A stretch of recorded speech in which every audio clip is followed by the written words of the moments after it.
So how do pensions work? In this video, I'm going to share a complete idiot-proof guide to how pensions work and why you should be contributing right now. If you're new to the channel, my name's Craig and I've just turned 40. The goal of this channel is to share advice, information that I've gathered over my life so far. And today we're going to be looking at pensions and how they work. So in terms of the idea of pensions, it's pretty simple.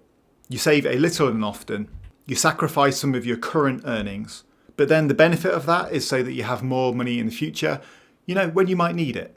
So you might have retired, not have an income, so you're going to need a pot of money that you can use so you can keep living, right? So the idea is sacrifice a little bit now so you have more in the future. In terms of a super simple timeline, it looks a little bit like this. So you'd work, you'd save, then compounding would happen, which we're going to talk about in a minute. You get to retirement age where you don't want to work anymore, and then the money comes in.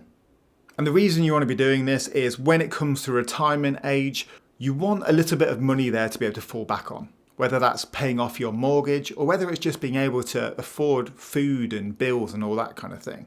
Depending on where you're living, the state, your country might help out a little bit in terms of giving you some money, but having your own private pension is going to help you to have a better life in retirement. Now, I mentioned compounding, and this is what I want to get into in this video today, because the effects of this is absolutely amazing. And what I want to be doing on this channel is reaching younger people and helping them to make the right life choices. So compounding, you basically put money in and it gains interest over time. But why that's so amazing is that your money and the interest together then gain more interest. So you're not only gaining interest on your money, you're gaining interest on your interest as well. That means that over time, your savings accelerate. And I'm going to show you an example of that now.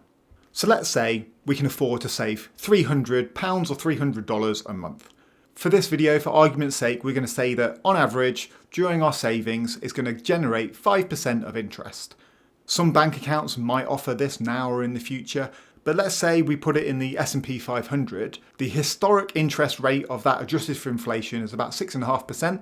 So by saying 5% interest, maybe that's quite an achievable target. Maybe that's what we would hope our pensions to achieve over the longer term. So let's say 5% interest. We're going to have zero savings to begin with, so we're starting completely from scratch. And I'm going to look at what the compounding looks like over 10, 20, and 30 years' time. And this is really going to show you why it's so important, if you can, to start saving a little and often from a younger age. So this is what 30 years of savings would look like for our pension if we're putting in $300 a month. So you can see there the total contributions over those 30 years is under £100,000 or $100,000. But you can see that red line there, that's the compounding effect of the interest. And so as we're putting money in at the beginning, you can see that our savings, that interest is adding up slowly. But the longer that it's in there, the more time we have for the interest to compound, the bigger that curve is going to be and the bigger the acceleration is going to be. So if you put in $300 a month, over 30 years, you would get over £121,000, $1,000 in growth.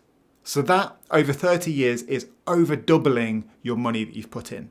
So that's fantastic. So let's say you're 25 years old and you want to save for 30 years to 55. If you put in $300, £300 a month, you're likely to over double your money if you can get 5% interest over time. Now, if we come down to 20 years, let's say you want to retire at 55 and you start saving at 35. You've got 20 years, you're going to put in $300 a month. Over time, it looks like this. So yes, you've still got the nice compounding effect and acceleration, but that happens a little bit more towards the end now. And so over time, you're going to see around 49,000 in growth. So on here, you would have put in around 72,000 and you would get back around 120,000.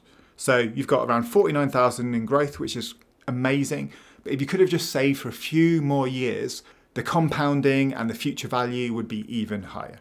Still, I hope what this shows is that 20 years is still a good amount of time to save. But in order to achieve those bigger gaps in valuation, you probably have to put a little bit more in order to achieve the same sort of effect. And so that's why when you're starting out with pensions, if you start saving from 18, 21, 25, a slightly younger age, you don't need to put quite as much in at the beginning because those compounding effects can kind of take effect over time. Whereas if you start a little bit later on your journey, you need to get your money into your account, so they advise you to put a bit more in. So if you start saving at 25, you could put 300 in a month. Whereas if you start saving at 40, you might need to put 600 in a month in order to get a similar sort of effect. And if we go to 10 years, you can see here that that future value, that's the interest, the compounding, hasn't really had much of a chance to take effect.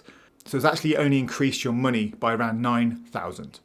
So here you would have put in about 36,000 and you'd get about 45,000 back. So still, that's great, right? That's money that's coming into you, that's your interest over time. But this is why we're so focused on pensions from an early age. Because the earlier you start, the more time that your pension pot has to grow, and the more time compounding has to take effect. So I'm no financial expert, I'm just here to try and advise you what I would do in your shoes. And my advice would be to start your pension as soon as you can. Obviously, immediate bills and things like that should obviously take priority. But if you have a little bit of extra cash and maybe you're spending it on PlayStation games or whatever, consider just putting a little bit away a month if you can afford to. And a lot of workplace schemes now, they'll auto enroll you into pension. So as long as you can afford to, make sure you're contributing the minimum there, because chipping away at it will help over time. As mentioned, little amounts now can compound over time. The earlier you start, the less you necessarily need to put in a month. And as you progress over your career over time, you can always increase those contributions, and then your bell curve is going to go even steeper. It's going to accelerate even faster over time. And as mentioned, compound growth takes time. So it's all focused on trying to educate slightly younger people to focus on their pensions from a younger age, so that when they get to 40 like me, 50, 60, they've already got a little bit of a pension pot there that they can continue to grow over time, continue to contribute to, and hopefully over time that will continue to grow. Performance can vary over time. I've done a 5% interest rates, but there are loads of models out there where you can do 4%, 6%, 3%, see what that compounding would be if you want to be a bit more conservative or a bit more aggressive with, forecasting what your future might look like.